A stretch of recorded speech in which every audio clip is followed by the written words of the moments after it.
The late afternoon sun cast long shadows across the old neighborhood, painting the brick buildings in shades of amber and gold. Rachel Morgan sat on the concrete steps outside the abandoned warehouse, where she had been sheltering for some time.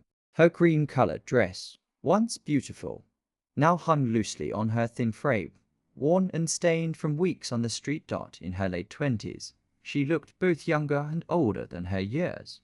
Her blonde hair was tangled, her face smudged with the dirt of street living, yet her blue eyes still held a spark of determination that homelessness had not extinguished. She had been a teacher once. She had known the comfort of an apartment, a car, a life that made sense.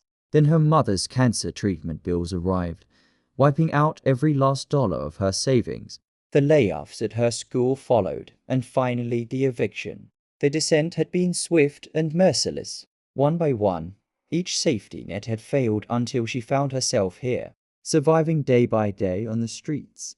Rachel was lost in thought, weighing whether to walk to the shelter for dinner or simply conserve what little strength she had left, when a sound sliced through the city noise, a child's scream, high and terrified. She was on her feet before she had consciously decided to move. Her eyes scanned the street until she saw him, a small boy in a blue shirt standing frozen in the doorway of a building 3 doors down. Thick smoke billowed behind him, and through the windows she could see the angry orange glow of flames. The child was crying, coughing, too terrified to step forward or retreat. Rachel did not think. Thinking would have meant acknowledging the danger, weighing her own safety, finding reasons to let someone else act. Instead she ran, her bare-feet shoes lost days earlier slapping against the pavement as she sprinted toward the burning building. People were beginning to notice, to shout, to raise their phones, yet no one else moved toward the child. "I've got you, baby," Rachel called as she reached him. "I've got you." She scooped him into her arms, feeling how small and fragile he was, how violently his little body shook. The smoke was acrid, choking. Even from the doorway, the heat pressed against her skin like a living thing. She turned to carry him back the way she had come, cradling him against her chest. A sharp cracking sound came from above. She looked up just in time to see part of the building's facade giving way. Without hesitation, she threw herself forward, shielding the boy with her own body as brick and mortar rained down around them. Something struck her shoulder, sharp and brutal. She felt the pavement hit the skin from her arms and legs as they hit the ground, yet she never loosened her grip on the child. She kept him protected beneath her until the cascade finally stopped. "Are you okay?" she gasped, pulling back to search his face. He was crying, but he nodded. No visible injuries. Rachel struggled to her feet, ignoring the pain in her shoulder and the blood already running down her limbs. She carried the boy farther down the street, not stopping until they were safely clear of the building. Sirens wailed in the distance, growing louder. Firefighters and paramedics poured onto the scene. People crowded around them, asking questions, offering help. Rachel set the boy down gently and checked him over once more. "You're safe now," she told him, smoothing his hair back from his forehead. "You're going to be okay." "Thank you," he whispered, his voice hoarse from the smoke. "You saved me, Mama." A paramedic approached with a medical kit. "We need to check you over." "You're injured." "I'm fine," Rachel said automatically. She had learned that accepting help usually meant answering questions she did not want to answer, navigating systems she no longer trusted. "The boy needs you more. We have someone with him already." "Please, you're bleeding." I said I'm fine. Rachel backed away, suddenly aware of every eye on her, the attention she had never wanted. She looked exactly like what she was, homeless, dirty, a person who did not belong in a rescue story. She saw the questions forming on their faces, the uneasy mix of gratitude and discomfort she had come to recognize before anyone could stop her. She slipped into the growing crowd and vanished. 3 blocks away, she found a quiet alley and finally let herself sink to the ground. Her shoulder throbbed where the debris had struck. Her arms and legs burned from the scrapes, blood soaking through the torn fabric of her dress. But she was alive. More importantly, the little boy was alive. Rachel closed her eyes and let the adrenaline fade, replaced by the familiar exhaustion that never left her. She had done something good today. That would have to be enough. What she did not know was that the child she had saved was Leo Harrison, son of Victor Harrison, CEO and majority owner of Harrison Technologies, one of the city's most successful companies. Victor had been in a downtown meeting when the call came. His son had been caught in a fire at his after-school program. He was safe, but a stranger had rescued him and then disappeared without a trace. Victor Harrison had built his company from nothing through years of grueling work and single-minded sacrifice. His marriage had not survived that ambition. His ex-wife had taken their daughter to California years earlier. Leo, from a later relationship that had also ended, now lived with him full-time. The boy was everything to Victor. His mother had struggled with addiction and agreed that Leo belonged with his father. Victor had poured into his son all the love he had never managed to give in his romantic relationships. The thought of losing him was more terrifying than any business failure could ever be. When the call came, Victor left his meeting without a word. His driver delivered him to the scene within minutes. He found Leo wrapped in a blanket, being examined by paramedics, physically unharmed but clearly shaken. "Daddy!" Leo cried the moment he saw him. Victor pulled the boy into his arms and held him so tightly he feared he might hurt him. Yet he could not let go. "I'm here, buddy," Victor said, his voice breaking. "I'm here. You're okay. You're safe. The lady saved me," Leo said, the words tumbling out. "The fire was so scary and I couldn't move, and she came running and picked me up and stuff was falling, but she protected me and she got hurt. But then she left, and I didn't get to thank her properly. And Daddy, we have to find her. We will, Victor promised. I swear to you, we'll find her. It was not easy." The woman had vanished into the crowd before anyone could learn her name. Witnesses could offer only vague descriptions. Young, blonde, wearing a light-colored dress, apparently homeless. No one had seen where she went. Security footage showed her running toward the fire, carrying Leo to safety, then disappearing into the crowd. After that, she was gone as if she had never existed at all. Victor spent the following days searching. He put his entire security team on the task. He hired a private investigator. He walked the neighborhood himself, showing people a sketch based on witness descriptions. Nothing. It was as if the woman had been an angel who appeared exactly when she was needed and then returned to wherever angels go when their work is done. Several days later, Victor was still walking the warehouse district, showing the sketch to anyone who would look, when an older man loading boxes onto a truck stopped him. "Yeah, I might have seen her," the man said after studying the picture. "Woman who looks like that sometimes sleeps rough over by the old Miller building. Can't say for certain it's her, but it could be." Victor's heart leapt. "When did you see her?" "Earlier today. But listen, mister, you look like money. Folks around here don't always trust money. You go storming in there with your fancy suit and security guards, she'll disappear again. You want to find her, you need to go gentle. Go alone. Be respectful." Victor took the advice. That evening, as the sun was setting, he went alone to the Miller building. He found Rachel sitting on the steps where the man had said she sometimes stayed. Her injured arm was wrapped in what looked like an old t-shirt. Her face was gaunt with hunger and exhaustion. He approached slowly, not wanting to frighten her. "Excuse me," he said gently. "Are you the woman who saved a little boy from a fire days ago?" Rachel looked up. Victor saw her eyes widen, not with recognition of him personally, but with recognition of what he represented. Money, authority, trouble. She started to rise, ready to flee. Victor held up both hands. "Please don't run. I'm Victor Harrison, Leo's father. You saved my son's life, and I've been searching for you ever since." Rachel remained standing, wary, poised for flight. "He's okay," Victor said. "Your son? He's perfect. Thanks to you." Victor took a careful step closer. In the fading light, he could see the makeshift bandage on her arm, the healing scrapes on her legs, the way she held her shoulder as though it still pained her. "But you're hurt. Please let me help you. Let me repay what you did for my son. I don't want money, Rachel said quickly. I'm not looking for a reward. I did what anyone would do. But not everyone did, Victor said softly. There were dozens of people on that street, and you were the only one who ran toward the danger instead of away from it. You protected my son with your own body. You were injured saving him. That is not what anyone would do. That is heroism. Rachel shook her head. I just reacted. I didn't think about it. That makes it even more remarkable. Victor gestured toward the steps. Will you sit with me for just a moment? After a long hesitation, Rachel sat. Victor joined her, leaving careful space between them. Leo won't stop talking about you, Victor said. He calls you his angel. He's worried about you. He wants to make sure you're okay. He asked me to find you so he could thank you properly.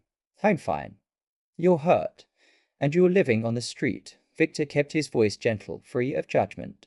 I don't know your story, and you don't have to tell me if you don't want to. But I meant what I said. You saved the most precious thing in my world. Please let me help you. I don't do charity, Rachel said, her voice tight. It's not charity. It's gratitude. Victor paused, searching for the right words. Do you have family? People who would want to know you're safe. Rachel's face crumpled for a moment before she controlled it. My mother died months ago. Cancer. I don't have anyone else. I'm sorry, Victor said, and meant it. That must be incredibly hard. They sat in silence for a while.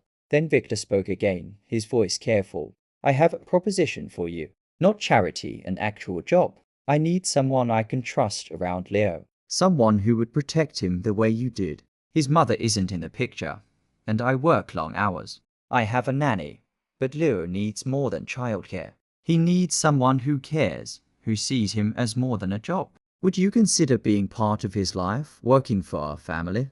Rachel stared at him in disbelief. You want to hire me? You don't know anything about me. I know the most important thing. I know you would run into a burning building to save a child you had never met. I know you would shield a young child with your own body. That tells me more about your character than any awesome ever could. I was a teacher, Rachel said quietly. Before everything fell apart, when my mother got sick, the medical bills, the time of work, it all just collapsed. Then you're qualified, Victor said. More than qualified. Rachel, it is Rachel, isn't it? I heard one of the witnesses mention the name. She nodded, surprised he knew.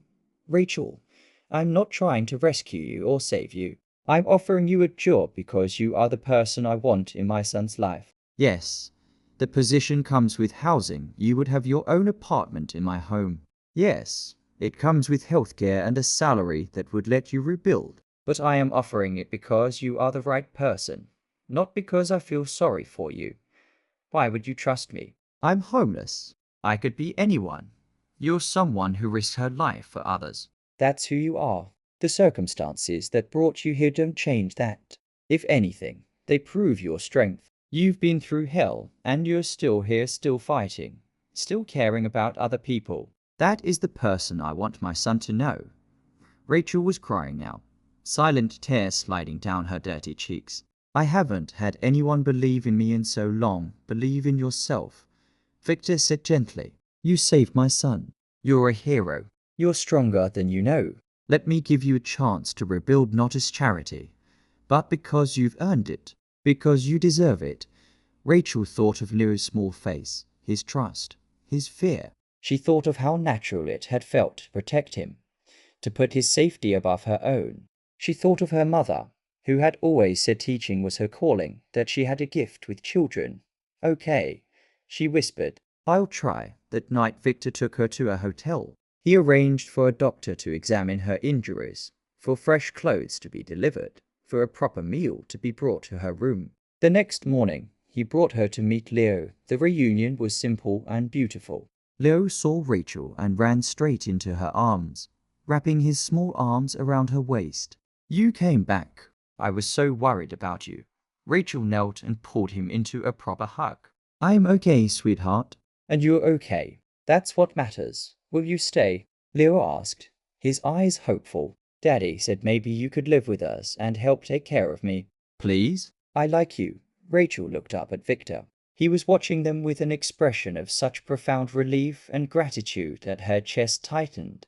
She looked back at Leo, this child who had somehow given her life new purpose simply by being in danger. "Yeah," she said, her voice thick. "I'll stay." The transformation was neither instant nor magical. Rachel carried trauma that would take time to heal and confidence that needed rebuilding. But slowly, day by day, she began to mend. She worked with Leo, teaching him, playing with him, loving him with the same fierce protectiveness she had shown the day of the fire. She took courses to renew her teaching certification.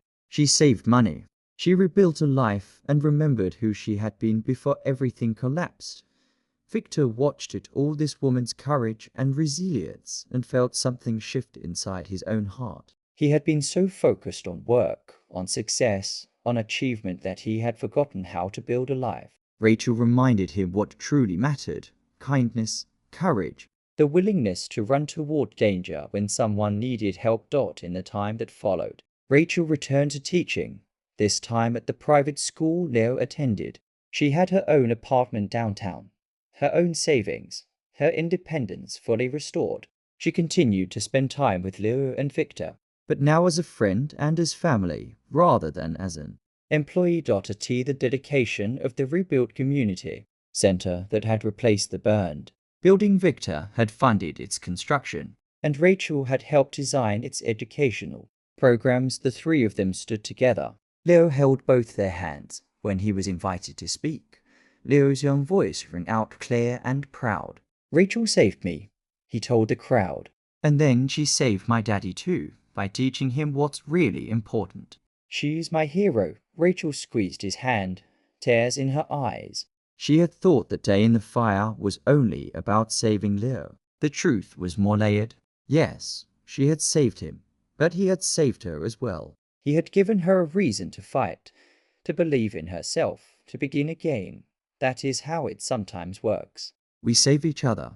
The homeless woman saved the child, and the child's family helped her remember she was more than her circumstances. The hero discovered she needed saving too, and the man who appeared to have everything learned he had been poor in the ways that mattered most.